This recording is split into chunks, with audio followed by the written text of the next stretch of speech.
Well, good afternoon, everyone, and very warm welcome to you. Thank you very much for joining us today for the discussion around navigating the EU AI Act with the AI Company Data Initiative. I'm Katie Fowler, Director of Responsible Business at the Thomson Reuters Foundation, and I'm absolutely delighted to welcome you all to this conversation at a moment when expectations around responsible AI are moving rather quickly from principles into practice with the looming implementation of the EU AI Act next month. The EU AI Act is often described as a landmark piece of regulation, and rightly so to some degree, but its significance goes beyond Europe. For any organisation developing, deploying, procuring or investing in AI, it's already shaping global expectations around governance, transparency, risk management and accountability. So this session marks the launch of our new research about the global impact of the EU AI Act, drawing on the data insights from the AI Company Data Initiative that is now available to download from today. So you will receive a link in the chat to download that new piece of research. But our conversation today is really about what this means in practical terms. So how should companies prepare for the next phase of implementation? How can they avoid treating compliance as a narrow tick box exercise? How investors can support this? And how can better data disclosure and engagement help to build AI systems that are not only legally compliant, but also genuinely responsible and trusted? So at the Thomson Reuters Foundation, these questions really sit at the heart of our responsible business work. Through the AI Company Data Initiative, or AICDI as we refer to it, we are working with companies, investors and expert partners to really strengthen the quality of corporate disclosure on AI and support more informed stewardship benchmarking dialogue. We are really delighted to have a fantastic panel with us today. So bringing perspectives from global standard setting, business practice and investor stewardship. But before we're moving on to that discussion, I am really delighted to introduce my colleague, Joy Zhang, who is the Head of Data Insights and Investor Stewardship at the Responsible Business team here at TRF. And she's going to share some of the latest research on the global impact of the EU AI Act and what it's going to tell us about emerging expectations for corporate AI reporting. Just quickly before I hand over to Joy, please do submit questions through the Q&A function on Zoom as we go. We're going to do our best to really bring those questions into the conversation during the panel discussion and also hopefully leave some time for audience Q&A towards the end. It really helps us if you've submitted those questions up front. So with that, I'm now pleased to hand over to Joy and Shruti to take us through the research findings. Great. Thank you so much, Katie. So before we dive into the data, let me start with a quick overview of the EU AI Act and why it matters for this discussion. So the Act is widely regarded as the world's first comprehensive cross-sector regulation of artificial intelligence. So what's important here is that this regulation isn't limited to a specific industry like finance or healthcare. Instead, it applies across the sector and take a risk-based approach, meaning that the obligations placed on companies increases as the potential risks of an AI system increase. Although the Act hasn't been fully applicable, it will be applicable in next month. So a number of the provisions are already coming into force, and many organizations are actively preparing for compliance and also, of course, for their own robust AI governance. So what makes this Act particularly significant for today's discussion is the actual territorial reach. In other words, this isn't just a legislation for companies based in Europe. It can also apply to organizations anywhere in the world if they place AI systems on the EU market, use those systems within the EU, or if the outputs of the systems affect people in the EU. And the stakes are really high. For the most serious violations, companies can face the fine of up to 35 million, or 7% of the global annual turnover, which is higher than the GDPR. If you look at the graphic on the right, you will see that the Act covers a very wide range of actors across the whole AI value chain. That includes the providers developing and placing the AI systems on the market, deployers using those systems, as well as like the importers, distributors, and manufacturers embedding AI into products and services. Importantly, the companies don't need to be headquartered in Europe to be affected. If their AI systems are used in Europe or influence any individuals within Europe, they may still fall within the scope. So, how does the EU AI Act work in practice? At its core, the EU AI Act is designed to strike a balance between encouraging the AI innovation and ensure appropriate safeguards for health, safety, and fundamental rights. So the underlying idea is very simple here. So innovation and trust need to go hand in hand. If AI risks are left unmanaged, the public trust can be eroded, ultimately slowing the adoption and the AI market growth. So rather than regulating all the AI in the same way, the AI Act used a risk-based framework, as we can see in this table. So at the top are the unacceptable risk systems, which are prohibited altogether. Examples including like certain manipulative AI systems and unauthorized unauthorized biometric surveillance. The next category is the high risk, covering applications in areas such as like recruitment and education, where AI can have significant societal impact on people's lives.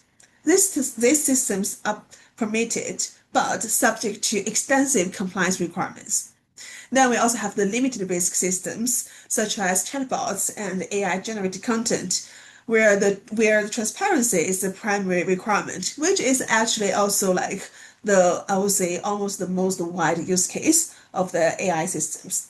And finally, the minimal risk applications, such as like the spam filters and some like the advertisement recommendation systems, generally face like no very specific obligations under the Act.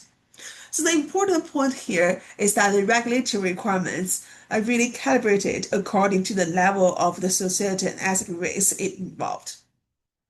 This brings us to the central question behind today's webinar. Why might a European regulation influence companies around the world? Many people draw the parallels with GDPR. Although it was introduced as European legislation, many companies outside Europe adopt like EU-style privacy practices because like they serve the European customers or operate in the European markets.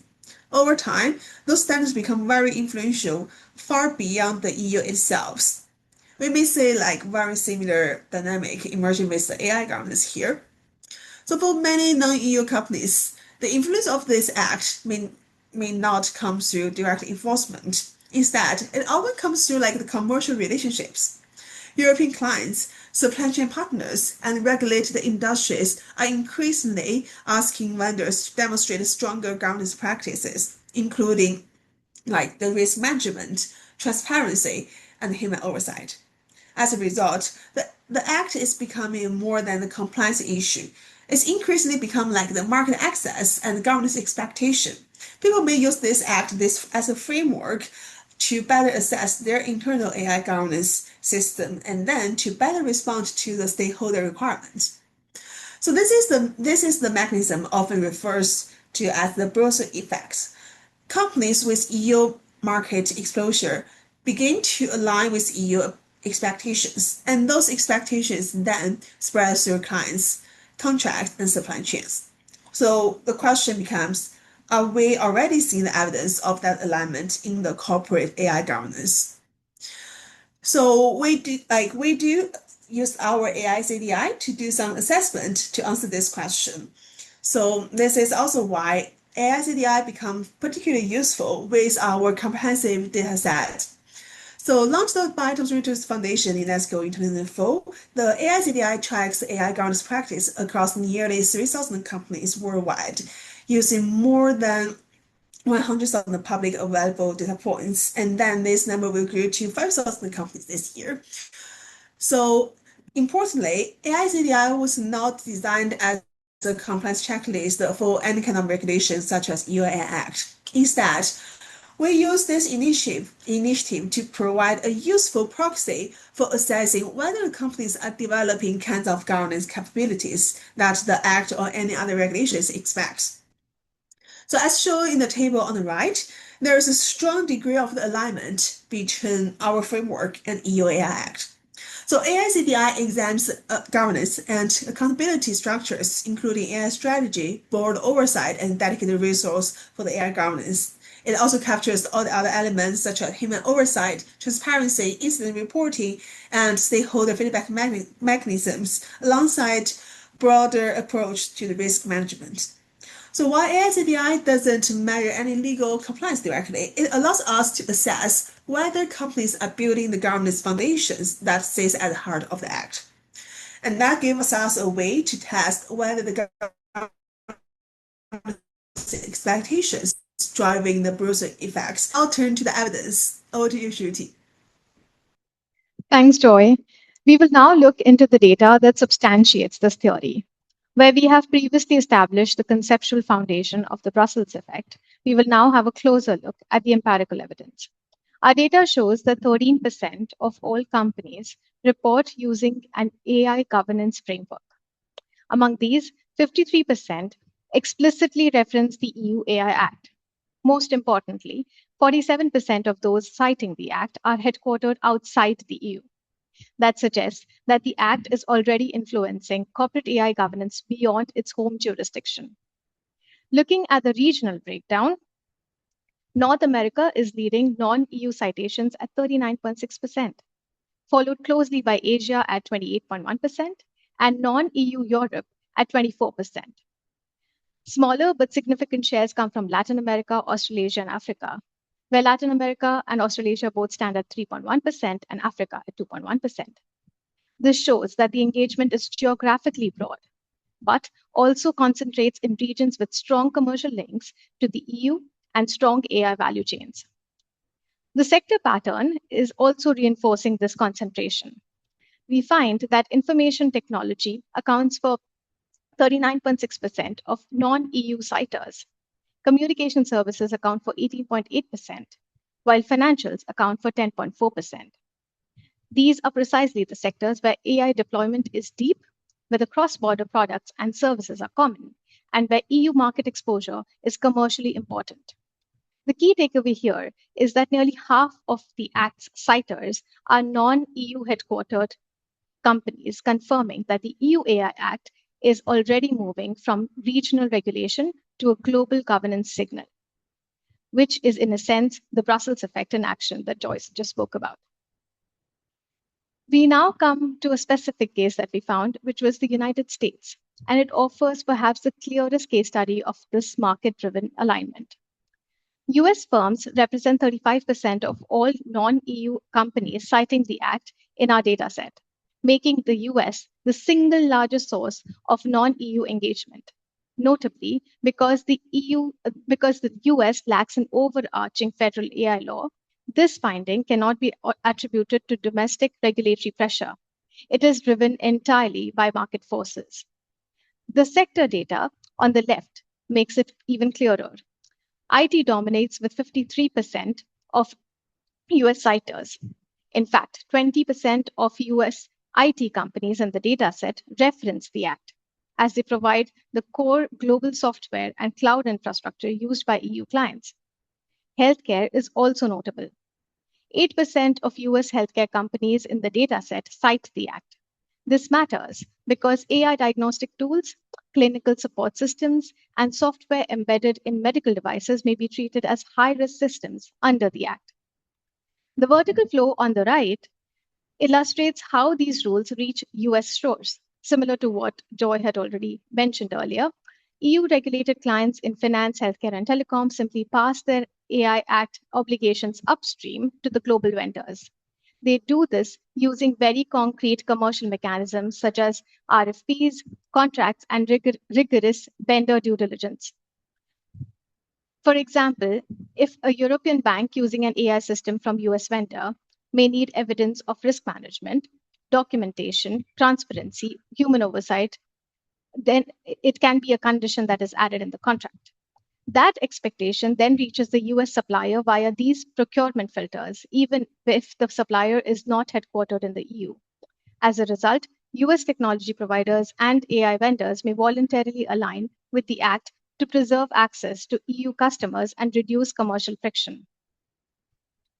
The next question we must now address is whether the companies that cite the Act actually demonstrate stronger governance practices in substance.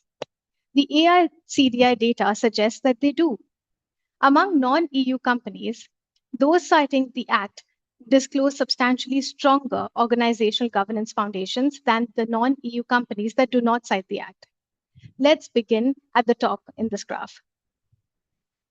There's the strategic direction. 93% of non-EU citers disclose active AI strategy compared to 40% of non-citers, which is more than double.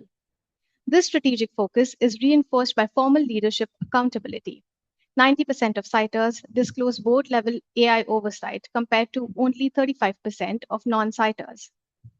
Of course, policies and committees are only as effective as the resources behind them. Here we see a striking threefold gap. 89% of citers dedicate specific resources and teams to responsible AI governance, compared to just 28% of non-citers. Governance maturity also shows in how these structures evolve. 72% of citers periodically review and update their AI governance frameworks over time, a critical practice as AI systems scale, compared to a mere 16% of non-citers. And finally, 57% of citers have formal human oversight policy in place, compared to just 9% of non-citers. Together, these findings point to clear organizational governance premium. Now, a note of caution. Citation of the Act is not necessarily proven causation. It's possible that more mature companies are simply more inclined to cite the Act in the first place. That said, the association across every metric is strong, consistent, and directionally aligned. In practical terms, the key takeaway here is that companies citing the Act are structurally better prepared to manage the AI risk. We will go one layer further. The governance premium is also visible when we look at more advanced governance practices. These indicators show whether companies are moving past the basic governance structures into genuine technical and operational risk controls. Consider proactive threat identification, for instance. Non-EU citers are nearly 5 times more likely to have dedicated emerging risk teams, at 71% compared to just 15% of non-citers. Similarly, 56% of citers disclose active error or incident reporting mechanisms, which is a critical tool for live system monitoring compared to only 17% of non-citers. That said, the data also reveals a cautionary signal when it comes to impact assessments. Yes, citers do significantly outperform non-citers here as well.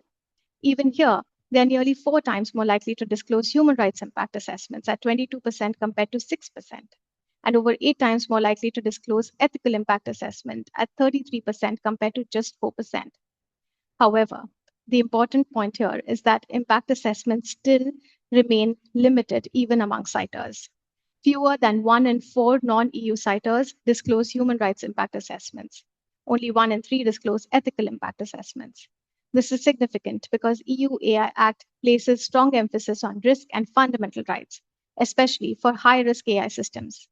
As implementation deadlines approach, companies will need to strengthen this area further. Turning now to what may be the most consequential challenge our research has uncovered, which is the gap between high-level policy commitment and genuine operational follow-through. Human oversight offers the clearest illustration of this gap. Globally, our data shows that only 12.4% of companies disclose human oversight policy. But among the companies that do have a policy, 48% fail to document the operational processes needed to make the oversight more meaningful. Even among non-EU companies citing the Act, 57.3% have a policy. We see this exact same policy to practice gap. Our research points to 4 structural pillars that determine whether human oversight is genuinely operational. First, there needs to be documented oversight processes. This means that we need to identify who is responsible for oversight, when oversight is occurring, what decisions require review, and how accountability is assigned. Second, there needs to be monitoring tools to track active systems in real time. Third, there need to be intervention mechanisms. Companies must be clear about when and how humans can intervene, override, pause, escalate, or stop an AI system. Lastly, human-in-the-loop workflows integrated directly into daily decision-making where appropriate, rather than existing only as a general principle. The key message is simple. Policy alone is insufficient. A company may say that humans oversee AI systems, but unless there are documented processes, monitoring tools, intervention mechanisms, and clear workflows, oversight may not be meaningful in practice. Without these operational layers, a policy remains a little more than a paper promise. As the EU AI Act's enforcement deadlines approach, bridging this gap between policy and practice is the next vital priority for corporate AI governance. Thank you for your attention in this presentation. I would now like to request Katie to take this forward and discuss these findings further with our distinguished panel. Thank you so much, Joy and Shruti. That was a really, really informative presentation, which of course gives us a very strong evidence base for this next discussion. I'd really like to invite our panelists to put their cameras on as I introduce them. So moving into the panel discussion, we are hoping to discuss three connected themes. The first being the wider significance of the EU AI Act. Second being how companies can actually move from compliance to responsible practice. And thirdly, the role that investors can play as this implementation unfolds. So to introduce our panel, firstly, I'm delighted to introduce Mariagrazia Squicciarini. She is the Chief Researcher and Analyst at UNESCO's Sciences Centre. Next, we have Kate Bedwell, who is Group Head of Digital Regulation and Satellite Policy at Vodafone. And thirdly, we have Thomas Abrams, Head of Sustainability Research and Insights at Principles for Responsible Investment, or PRI. As I'm asking you your first question, panelists, please feel free to give some context about your role as well. I think that will be really useful and interesting to our audience. But first, I will come to you, Mariagrazia. Europe is clearly influential, the data is telling us, but of course it doesn't exist in isolation. So I'd really love to hear from you about UNESCO's work across the globe. Can you tell us a little bit about that and where you see the biggest opportunities lie really to drive AI ethics amongst adopters in the private sector? Thanks a lot, Katie, and congratulations on the study. It looks fantastic. I just came through and I'm going to read much more in detail. So allow me to bring a perspective that really brings the world together. So I'm here, the Chief Researcher and Analyst at the Sciences sector at UNESCO. And as many of the people participating in this webinar might know, UNESCO has the only global normative instrument that exists to date on the ethics of artificial intelligence. So this is our 2021 recommendation on the ethics of AI, which was adopted by 193 member states. So it really covers the globe. And that is a unique instrument. And you're talking to a person, in full disclosure, that before that was at the OECD, and I was also working by the time the OECD put forward the principles that were then adopted by OECD countries and by the G20. And I can tell you that the principles are very much aligned. And what is to some extent even surprising of the work that UNESCO has been doing, and that's actually what drove me to join UNESCO at some point in 2021, before the recommendation was adopted, was really the global coverage. Because I've always been convinced, being an economist, that leveling the playing fields matter. And that even from, and going back to what is your questions about, why companies should do it, basically, and what is in there for them in certain way, is because we always, and repeatedly, and this doesn't only apply to AI, applies to any business and any technology, companies typically say, give me the rules of the game so that I can play. And actually, let's try to have rules that are as harmonized as possible around the globe, because then the competition is around the globe that can play, operate, and innovate around the globe. So that's why I thought the UNESCO recommendation on the ethics of artificial intelligence is so important. It's important because it is really a globe-wide initiative, and because it has not only in it the principles and the values that all countries agreed to share and to rely upon, which is boiling down to AI that abides by human rights, human dignities, and fundamental freedom. So really the key tenets that bring us together as humanity. But then it is also very concrete. And so the issue of companies leveraging ethical AI by design is that actually it does good also to them, because AI that is inclusive, that is designed with diversified range of contributors, AI that is parsimonious when it comes to, for instance, energy, AI that abides by privacy and cybersecurity regulation, abides by that leverages education and skills, and that actually contributes even to innovation, productivity, and employment dynamics that are positive for society, at the end of the day, are something that increase the so-called pie. And so it benefits also those that include it and do things ethically. So ultimately, it's good businesses. And that's where I see aligning instruments that actually call for rules of the game, that actually call for active policies, that actually call for putting parameters around this amazing set of technologies for the benefit of humanity. And that's also where companies can benefit. Thank you so much. I really enjoy that perspective of looking at this as a really big picture business imperative. This is not something that you can treat as a particular compliance issue. And that global perspective is particularly helpful because companies all across the world in every single economy that exists have to think about their innovation, their trust, their competitiveness alongside their response to regulation. And at this point, Kate, I'd love to bring your perspective in and really ask you how we can ensure that this focus on compliance, obviously we're talking at the precipice of having to implement the EU AI Act and compliance around that. How can we ensure that compliance doesn't really stifle innovation, but actually fosters a broader, responsible, ethical AI development? No, thank you, Katie. And just to echo what Mariagrazia said, congratulations on the publication today. It's really good to have this call on such a launch day. And also I wanted to kind of refer back to something that Joy said in her introduction, that innovation and trust go hand in hand.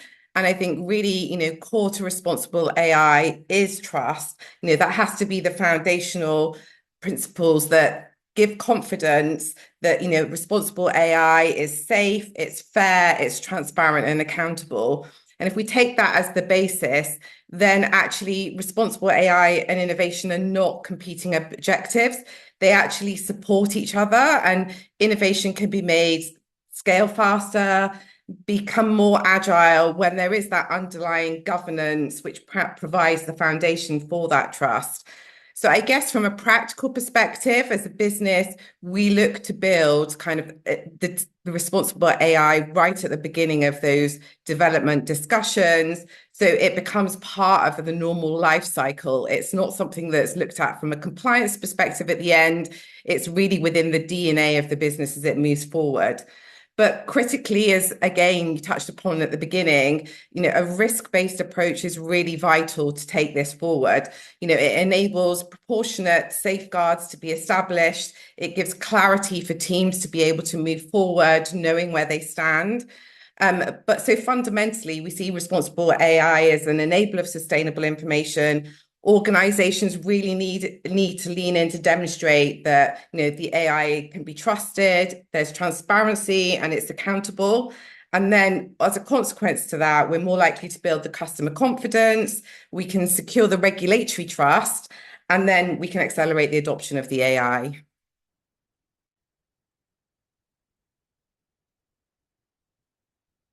Thanks, Kate. Sorry, mute button problems. Yeah, I appreciate that. Actually, the what was the phrase you just used? Compliance confidence. I mean, that is a whole nother level of the compliance issue, isn't it? That really brings this trust and accountability piece into sharp focus, and the importance of compliance not being seen as a standalone tick box exercise. I'm really keen to explore that further.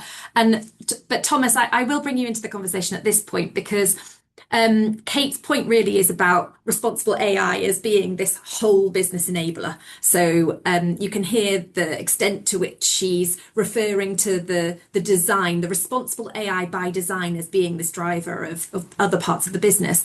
I'm just wondering, from your perspective at PRI, how do you feel that investors can really drive that mindset through stewardship? So, the encouragement of companies to really move beyond that minimum compliance, which of course a lot of the time I appreciate investors are talking to compliance teams, but how does that work from your perspective? Thanks, Katie, and again, congrats to you and the team for this research, and thanks for putting together this webinar. So, as you mentioned, I'm the head of sustainability research and insights at the PRI, and that's about supporting our investors, more than 5,000 globally, institutional investors, to integrate sustainability issues into their investment and stewardship approaches. And recently, that's involved a lot of thinking about the implications of AI on sustainability issues and talking with a lot of our signatories and convening them and working with them to figure out how we can best support them.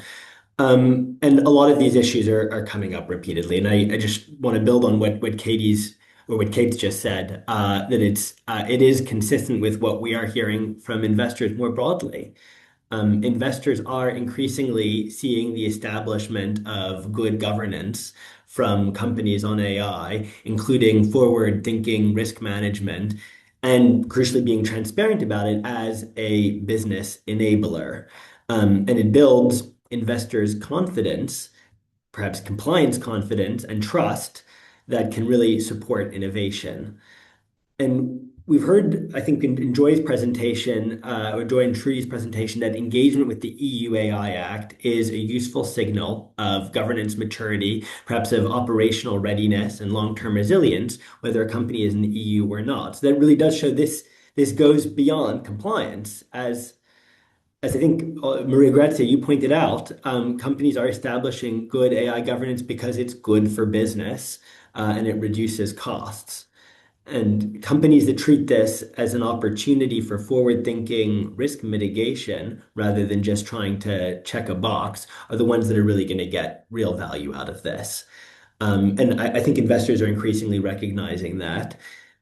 Companies that engage meaningfully with the EU AI Act, that move ahead of it, perhaps establishing that risk identification and mitigation process that will allow them to better identify, catch, and address the harms before they turn into significant expensive costs, lawsuits, regulatory fines, or reputational damage. This is the process they need to be starting to think through and to build that governance capacity and muscle to be able to handle it. I think as we're seeing a lot of public scrutiny and public backlash around how AI is being used and built out, and the role of AI in people's lives increasing, the chances of more of this sort of regulation and this regulation, the EU AI Act, strengthening, I believe is only going to increase. And the companies that are seen to be being proactive and more likely to stay aligned with the expectations of their stakeholders, their staff, their customers, the communities they operate in. So from what I'm hearing from investors, increasingly we're hearing more investors asking their investee companies to go further on AI governance. So that means asking more companies to not just the relatively narrow set that are considered high risk at the moment, or they have to do the fundamental rights impact assessment in the EU AI Act. They're asking more to think through this, certainly, and to think through this in perhaps more depth, using a methodology that perhaps looks more like a iterative human rights due diligence process that is flexible enough to work as the technology evolves rapidly. And we know that's going to happen. Something that really includes stakeholder engagement with the people who are affected and using the AI. Something that looks at access to remedy and providing routes to remedy when harms occur, and something that is aligned with and doesn't duplicate whatever human rights due diligence processes companies are already implementing under their responsibilities under the guiding principles. I'll flag one resource here that I think is also really strong is the OECD's AI due diligence guide, which really does spell out a process that companies can take to try to look through these potential harms and think about how to mitigate and manage them, and looking at remedy as well. And I think investors are increasingly going to look at that as a best-in-class approach. And some may even be thinking about how they can influence the EU AI Act to make that part of the future FRIA. Thanks, Thomas. That's really interesting and so important for the companies that have joined us today, and any companies really that we're intersecting with, that they understand how important this issue is to their investor community and how much movement there is actually and dialogue that's happening within the investor community about this issue broadly, but also they are challenging us for these practical tools all of the time. And I can speak for our investor signatory group of WDI and AICDI for sure. I know, from being in conversation with you, Thomas, that those sorts of questions are increasingly coming up within your community too. So there is a question here about these practical tools that investors can deploy beyond stewardship. Do you feel that there is already starting to be an expectation on disclosure or like brokering conversations with policymakers, to your point around influencing the future iterations of the Act?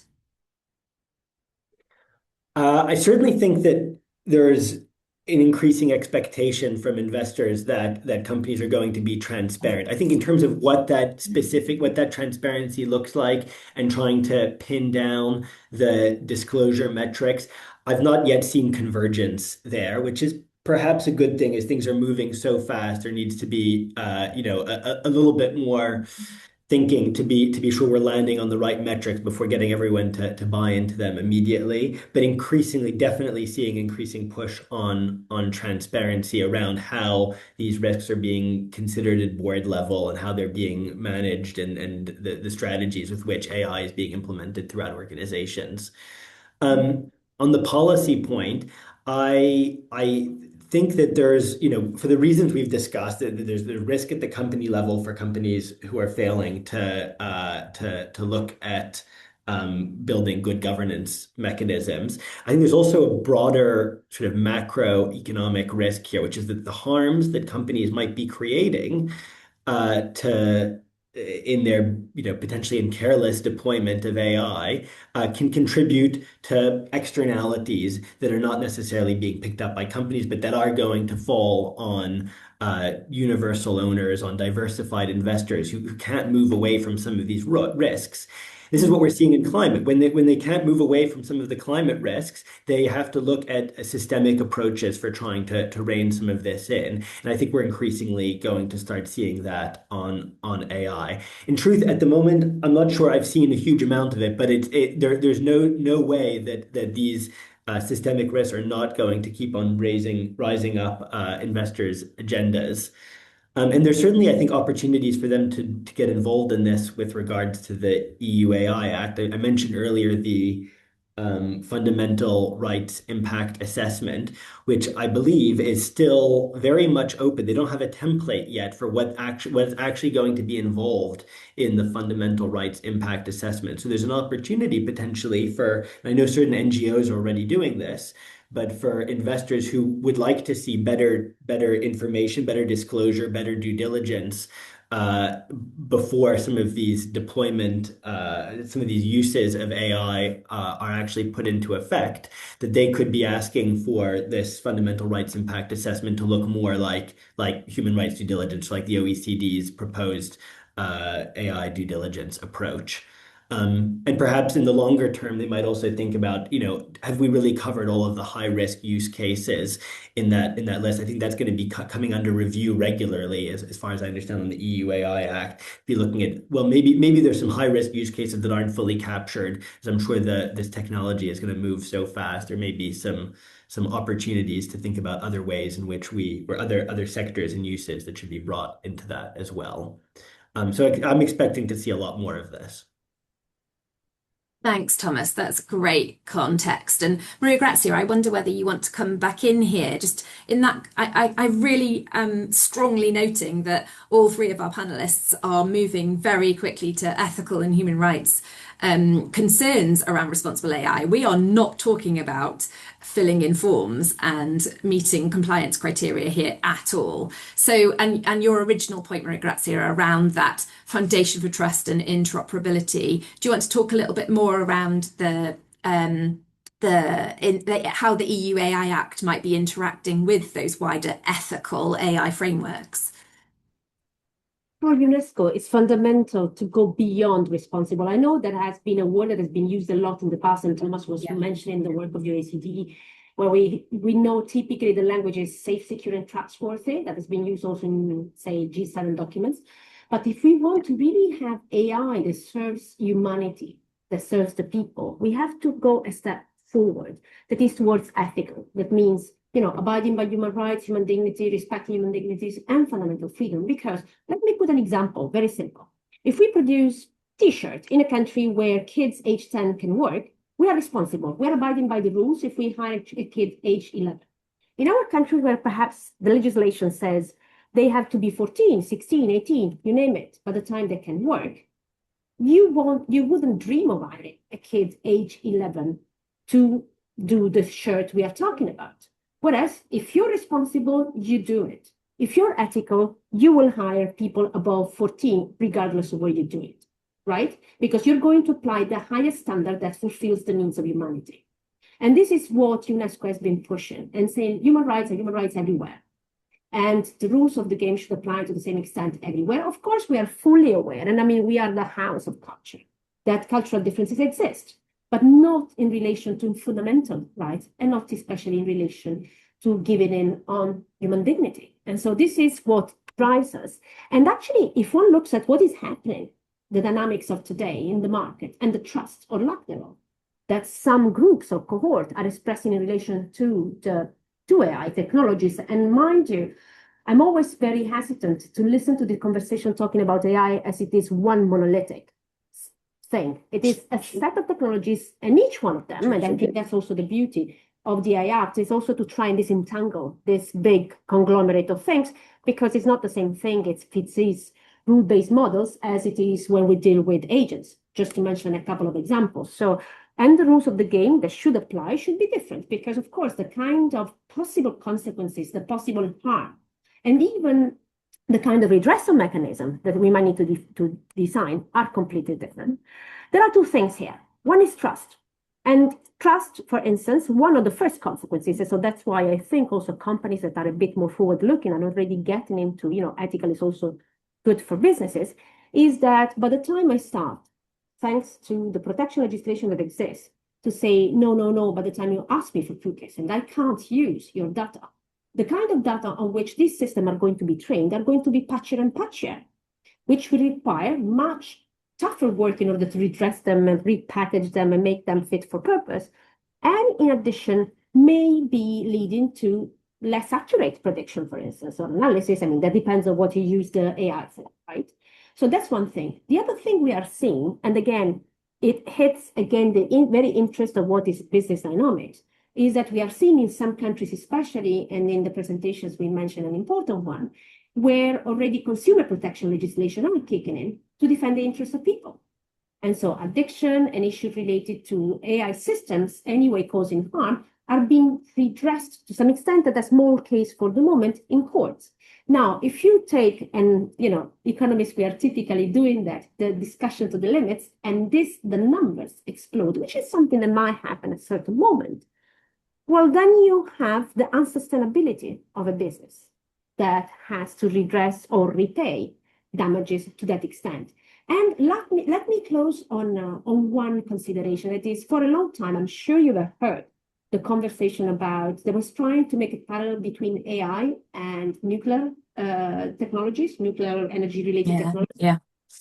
And say, like, we need to control it this way or that way. Well, I've always been arguing that if we really want to make a parallel, what AI development, deployment, and use looks like is more or less what drugs look like. So they need to be checked before they're put on the market, because they can cause harm in addition to do something good. Because if you take a medicine, it's because you need to solve a problem. Regardless and despite the best efforts that can be at stake, there will need to be some redressal upon usage, and that redressal might be different depending on the individuals that is treated with the treatment, because our bodies are not the same, and companies are not the same, and individuals are not the same, and agents are not the same, economic agents. And then also there will need to be instances in which altogether you will need to stop. Now, is there any serious evidence about regulation or more broadly policies? Because everybody talks about regulation, but the policy tool array is big.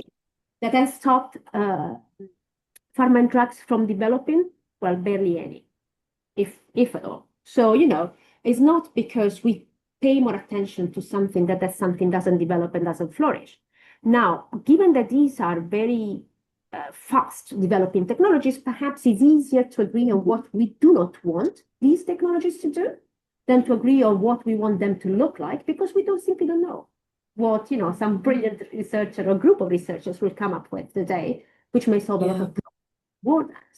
But surely we can agree where we don't want anybody to be killed by a machine, or that the machine will decide whether my cancer treatment is going to be given to me because I have any likelihood whatsoever to survive. So these are the kind of things that are at stake, which I'm sure companies understand and actually want to leverage because it is in the interest of everybody. Absolutely. It's such a strong call there, Mariagrazia, for thinking beyond responsible. We are talking about ethics. We are talking about fundamental human rights. And Kate, I'd love to come back to you actually in this instance, because you made a really strong presentation at the start that ultimately, your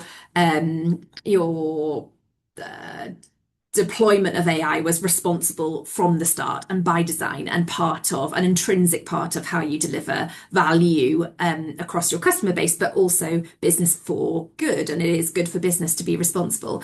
I'm wondering whether you can reflect perhaps on some of those companies that are at the start of their journey looking at responsible AI and AI ethics, and whether there's a risk perhaps that the implementation of the EU AI Act becomes more of a tick box compliance exercise for those companies rather than this intrinsic responsible approach by design. Do you have a view on that? I mean, I think there's always a risk that, new regulation can become a tick boxing exercise solely focused on meeting kind of minimum requirements. But take us back to the whole discussion around trust, enabling business, customer experience.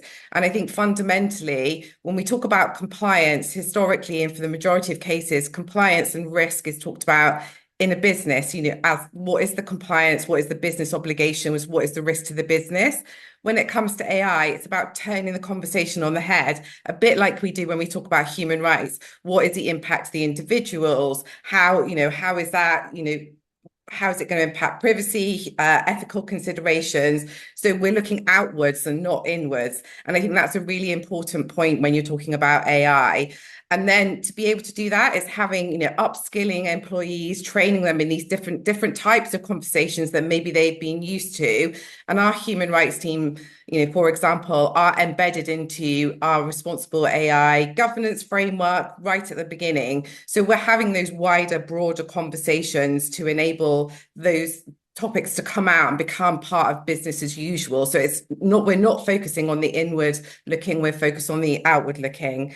And then more generally across kind of regulation, I think as a global organization, and linking back to kind of the very beginning, how the EU AI Act kind of is implemented more broadly across the EU, as a global organization, we take kind of the minimum the highest level bar of regulation, and then add up our own flavor to it as we want to create our policies which apply globally. So notwithstanding if countries don't have AI regulation per se today, we have those policies and procedures which all of our businesses have to follow. So, I think the EU AI Act can be looked at a foundation level upon which the organizations can build.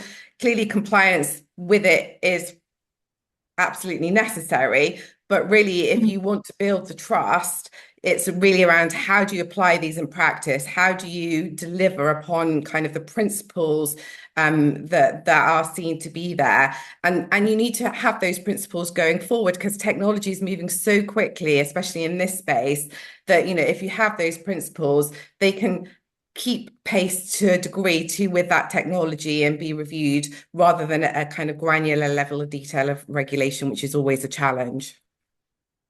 Thanks, Kate. And a very quick plug for your point around using the EU AI Act perhaps as a foundational level of intervention and starting to think about that. We have a very quick 5-point checklist for companies that are just getting started of how to look at the EU AI Act that is included in the package of our report. So just a very quick quick pointing companies to that resource if that's helpful. Kate, I'm going to stay with you because there are a couple of questions which I think would be really helpful to get your sense on. There was a question around how companies actually measure the success of their AI ethics efforts beyond, your traditional compliance metrics, which of course are, either cutting it or they're not. What are your sort of internal measurements of success when it comes to responsible AI deployment? So we have a very clear kind of framework with different governance that's in place. I would say it's not just focusing on the AI deployments that are delivered, it's also around the interventions throughout that kind of framework as well. So not everything, it's not measurement of success is not just around products and services delivered, it's around the integration, where things have changed, have deviated, have stopped maybe and not even gone forward as you move forward. I also think it's super important around, the people in the room and having that kind of who is in that room, having those conversations and having the measure of success, not only in terms of the subject matter experts, but also the seniority of it. From an AI perspective, it really needs to be tone from the top. We hear it a lot, in many different areas, but the tone from the top and really driving, the regularity of those conversations, the regularity of the boards, the information flow, the successes, and then the ones that have deviated, stalled, stopped, paused, all of those things are also, or should also be measured. Thank you so much. And I'm sure that every company at the moment, for lack of a global standard per se, or any sort of global regulatory framework, they are, of course, developing their own metrics for success. But it's really helpful to hear from those that are really driving responsible practice. And sorry, just one other thing, just to link back to what Thomas said, I think, the impact assessments are super important on anything that you're doing. And, a human rights impact assessment is critical for all of these new types of services as you go forward. Thank you so much. Mariagrazia, there are a couple of questions around regions where AI regulation is less mature, perhaps. So given the global remit, obviously, of UNESCO, I'm really interested in your experience. Like, where are the biggest incentives in those sorts of jurisdictions? What should we be looking at in order to prioritize ethical AI practices? So actually, I would rephrase the question. That is, nobody gets it right or nobody gets it wrong. Okay, so what we have performed, what we call the readiness assessment methodology, which is something that we developed in order to check, really to give a picture of where countries are exactly in terms of institution, legislation, and the kind of endowment and infrastructure that needs to be in the back for them to leverage AI to the extent they want, right? And so this actually allows us to see that, is it not a story of global north and global south? And you have excellent example of parts of the policy setting that are excellent in either parts. And the mix is there. So in some places you have mix that is a bit more complete, let's put it like that, okay? In terms of the right institutions are there, or also some of the legislation is already there because it was conceived, for instance, for the broader setting of the digital transformation, and still it applies for AI, and it really stands the test of the day. There are in countries in which, both in the north and in the south, that's why I'm saying there is not a first best. So if you're asking me who's the best player of the group, I can tell nobody, okay? There are some countries that are better prepared, relatively better prepared, but nobody has got it right. But what we see also, for instance, is that in many countries, and in countries where you think they're very much advanced, there is not an explicit and well-structured coordination. So for instance, what is done in the Department of Education is different from what is done in the Department of Social Affairs, for instance, or the Economics Department of a government. And they are not coordinated to the extent they could, for instance, with universities that can provide them with solutions to problems. Or, for instance, there is a disconnect, or conversely, there is a connection at the different level of governments, because let's not forget that the management and the deployment of these legislation, regulation, policies depends also on how different parts of the world are structured. So whether you have regions, whether you have cities right after the state level. And so to cut the long story short, the answer is we do see for instance, very good examples in Chile, or we do see very good examples in Kenya related to part of the governance setting. But if you ask me, tell me 3 countries that are doing better than the other, then I'm sorry, I'm going to be, I'm not responding to that in the sense that I can't really see one that has got it fantastically well, that you say, okay, this is my first best, this is what I was going to look at, and this is how I'm going to deploy it. Then, of course, it's also an issue of how mature the ecosystem is, also in terms of businesses, and how active also, given that our concept of ethics is really related to human rights, how active, for instance, the societal related dimension is activated. So the stakeholders that are around the table and are actually involved into taking decisions. So that changes across areas and between countries. So again, it's a kind of a leopard map where you find some elements in some places rather than others. And for instance, in some countries, the technological endowment is stronger, but perhaps the responsiveness and the involvement of NGOs is lower. So there are these kind of dynamics that we observe around the world, and we have tried to picture and frame into what we call the technology policy assistance facility, where all these elements come together. And you, as a researcher or a policymaker, you can actually see if I have these issues to deal with, privacy for data, or how can I use that? And look for a country that has deployed or developed a framework for that, and what is the solution to see whether I can apply it. So we have facilitated this information. But the solution is that there is not one single element to be looked at.